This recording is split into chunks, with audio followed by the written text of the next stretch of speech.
Hello. Today I'm going to be reading you a story called Dr. Jekyll and Mr. Hyde.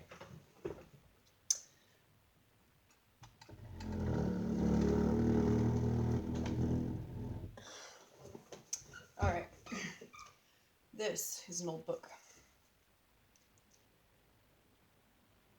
Miss Shoesmith, with best wishes from JHB or LHB. 3/14/09.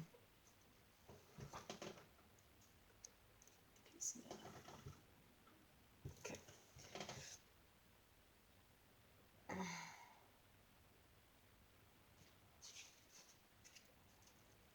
This is the 1907 pocket edition, Longman's Pocket Library.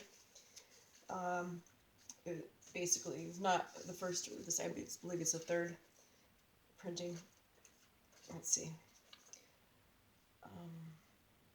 Works by Robert Louis Stevenson.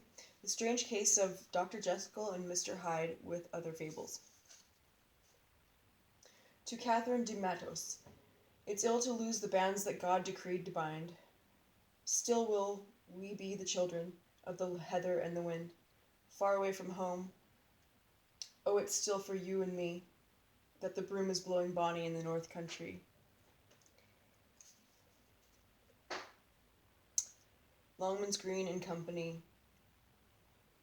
39 Paternoster Row, London, Bombay and Calcutta, 1907.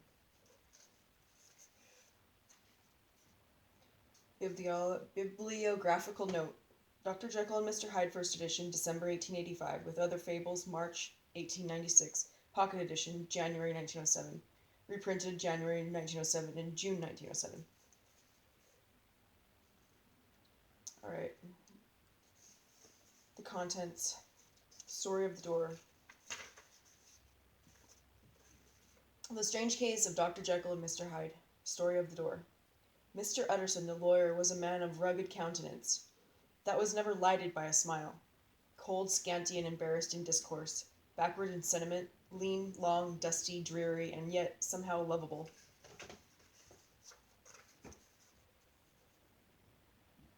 At friendly meetings, and when the wine was to his taste, something eminently human beckoned from his eye, something, indeed, which never found its way into his talk, but which spoke not only in these silent symbols of the after-dinner face, but more often loudly in the acts of his life. He was austere with himself, drank gin when he was alone, to mortify a taste for vintages, and though he enjoyed the theatre, had not crossed the doors of one for 20 years, but he had an approved tolerance for others, sometimes wondering, almost with envy, at the high pressure of spirits involved in their misdeeds, and in any extremity inclined to help rather than to reprove. I incline to Cain's heresy, he used to say quaintly. I let my brother go to the devil in his own way. In this character, it was frequently his fortune to be the last reputable acquaintance, and the last good influence in the lives of down-going men. And to such as these, so long as they came about his chambers, he never marked a shade of change in his demeanour. No doubt the feat was easy to Mr. Utterson, for he was undemonstrative at the best, and even his friendships seemed to be founded in a similar catholicity of good nature. It is the mark of a modest man to accept his friendly circle ready-made from the hands of opportunity, and that was the lawyer's way. His friends were those of his own blood, or those whom he had known the longest. His affections, like ivy, were growth of time. They implied no aptness in the object, hence, no doubt, the bond that united him to Mr. Richard Enfield, his distant kinsman, the well-known man about town. It was a nut to crack for many, that these two could see in each other, or what subject they could find in common. It was reported by those who encountered them in their Sunday walks, that they said nothing, looked singularly dull, and would hail with obvious relief the appearance of a friend, For all that, the two men put the greatest store by these excursions, counted them the chief jewel of each week, and not only set aside occasions of pleasure, but even resisted the calls of business, that they might enjoy them uninterrupted. It chanced in one of these rambles that their way led them down a by-street in a busy quarter of London. The street was small and what is called quiet, but it drove a thriving trade on the weekdays. The inhabitants were all doing well, it seemed, and all emulously hoping to do better still, and laying out the surplus of their gains in coquetry,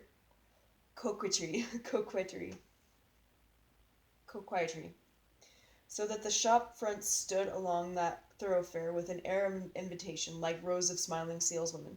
Even on Sunday, when it revealed its more florid charms and lay comparatively empty of passage, the street shone out in contrast to its dingy neighborhood, like a fire in a forest, and with its freshly painted shutters, well-polished brasses, and general cleanliness and gaiety of note, instantly caught and pleased the eye of a passenger. 2 doors from one corner, on the left hand going east, the line was broken by the entry of a court, and just at that point a certain sinister block of building thrust forward its gable on the street. It was 2 stories high, showed no window, nothing but a door on the lower story and a blind forehead of discolored wall on the upper, and bore in every feature the marks of prolonged and sordid negligence. The door, which was equipped with neither bell nor knocker, was blistered and disdained. Tramps slouched into the recesses and struck matches on the panels. Children kept shop upon the steps. The schoolboy had tried his knife on the mouldings, and for close on a generation no one had appeared to drive away these random visitors or to repair their ravages.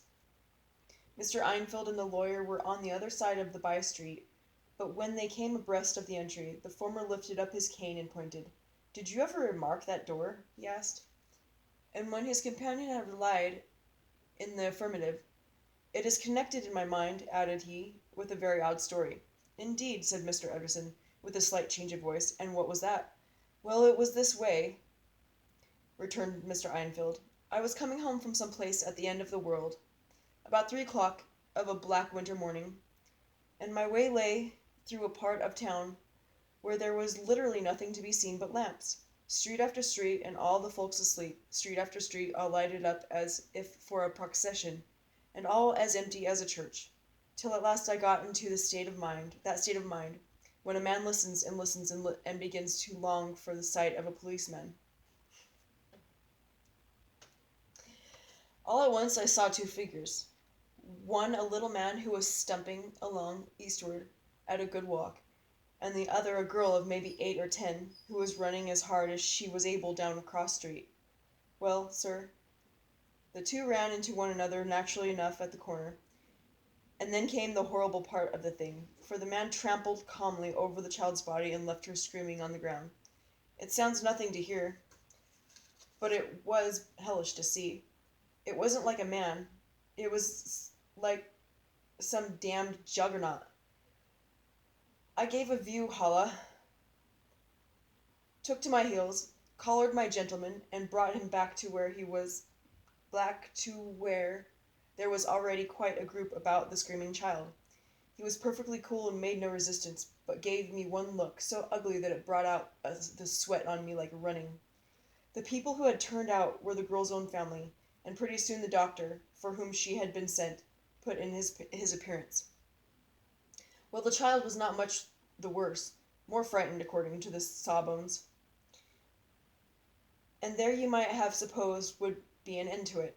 But there was one curious circumstance. I had taken a loathing to my gentleman at first sight, so had the child's family, which was only natural. But the doctor's case was what struck me. He was the usual cut-and-dry apothecary, of no particular age and color, with a strong Edinburgh accent, and about as emotional as a bagpipe. Well, sir, he was like the rest of us. Every time he looked at my prisoner, I saw that Sawbones turned sick and white with a desire to kill him. I knew what was in his mind, just as he knew what was in mine, and killing being out of the question, we did the next best. We told the man we could and would make such a scandal out of this as should make his name stink from one end of London to the other. If he had any friends or any credit, we undertook that he should lose them. And all the time as we were pitching it in red hot, we were keeping the women off him as best we could, for they were as wild as harpies. I never saw a circle of such hateful faces. And there was the man in the middle, with a kind of black, sneering coolness, frightened too. I could see that, but carrying it off, sir, really like Satan. If you choose to make capital out of this accident, said he, I am naturally helpless. No gentleman but wishes to avoid a scene, says he. Name your figure. Well, we screwed him up to £100 for the child's family. He would have clearly liked to stick it out, but there was something about the lot of us that meant mischief, and at last he struck. The next thing was to get the money, and where do you think he carried us but to that place with the door? Whipped out a key, went in, and presently came back with the matter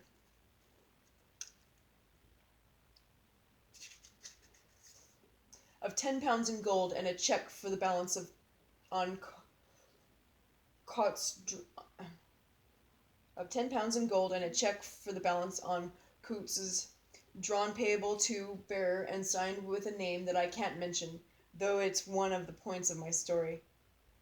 But it was a name at least, very well known and often printed. The figure was stiff, but the signature was good for more than that, if it was only genuine. I took the liberty of pointing out to my gentleman that the whole business looked apocryphal, and that a man does not in real life walk into a cellar door at 4 a.m. and come out of it with another man's cheque for close upon £100. But he was quite easy and sneering. Set your mind at rest, says he. I will stay with you till the bank's open and cash the cheque myself. So we all set off, the doctor and the child's father and our friend and myself, and passed the rest of the night in my chambers. The next day, when we had breakfasted, went in a body to the bank. I gave in the cheque myself, and said I had every reason to believe it was a forgery. Not a bit of it. The cheque was genuine. Tut, tut, said Mr. Utterson. I see you feel as I do, said Mr. Einfield. Yes, it's a bad story, for my man was a fellow that nobody could have to do with, a really damnable man. And the person that drew the cheque is the very pink of the proprieties celebrated to, and, what makes it worse, one of your fellows, who do what they call good. Blackmail, I suppose. An honest man paying through the nose for some of the capers of his youth. Blackmail House is what I call that place with the door, in consequence. Though even that, you know, is far from explaining it all, he added, and with the words fell into a vein of musing. From this he was recalled by Mr. Utterson, asking rather suddenly, And you don't know if the drawer of the cheque lives there? If the drawer of the cheque lives there? A likely place, isn't it? Returned Mr. Einfield. But I happen to have noticed his address. He lives in some square or other. And you never asked about the place with the door? Said Mr. Utterson. No, sir, I had a delicacy, was the reply. I feel very strongly about putting questions. It partakes too much of the style of the Day of Judgment. If you start a question, it's like starting a stone. You sit quietly on the top of a hill, and away the stone goes, starting others. And presently some bland old bird, the last you would have thought of, is knocked on the head in his own back garden, and the family have to change their name. No, sir, I make it a rule of mine. The more it looks like Queer Street, the less I ask. A very good rule, too, said the lawyer. But I have studied the place for myself, continued Mr. Einfield. It seems a scarcely house. There is no other door, and nobody goes in or out of that one, but, once in a great while, the gentleman of my adventure. There are 3 windows looking on the court on the first floor. None below. The windows are always shut, but they're clean. And then there is a chimney, which is generally smoking, so somebody must live there. And yet it's not so sure, for the buildings are so packed together about that court that it's hard to say where one ends and another begins. The pair walked on again for a while in silence, and then, "Einfield," said Mr. Utterson, "that's a good rule of yours." "Yes, I think it is," returned Einfield. "But for all that," continued the lawyer, "there is one point I want to ask. I want to ask the name of that man who walked over the child." "Well," said Mr. Einfield, "I can't see what harm it would do. It was a man of the name of Hyde." Mr. Utterson, what sort of man is he to see?" "He is not easy to describe. There is something wrong with his appearance, something displeasing, something downright detestable. I never saw a man I so disliked, and yet I scarce know why. He must be deformed somewhere. He gives a strong feeling of deformity, although I couldn't specify the point. He's an extraordinary looking man, and yet I really can name nothing out of the way. No, sir, I can make no hand of it. I can't describe him. And it's not want of memory, for I declare I can see him this moment." Mr. Utterson again walked some way in silence, and obviously under a weight of consideration. "You are sure he used a key?" he inquired at last. "My dear sir," began Einfield, surprised out himself. "Yes, I know," said Utterson. "I know it must seem strange. The fact is, if I do not ask you the name of the other party, it is because I know it already. You see, Richard, your tale has gone home. If you have been inexact in any point, you had better correct it." "I think you might have warned me," returned the other, with a touch of sullenness. "But I have been pedantically exact, as you call it. The fellow had a key, and what's more, he has it still. I saw him use it not a week ago." Mr. Utterson sighed deeply, but said never a word, and the young man presently resumed.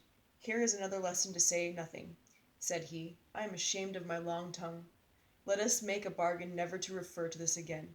"With all my heart," said the lawyer. "I shake hands on that, Richard."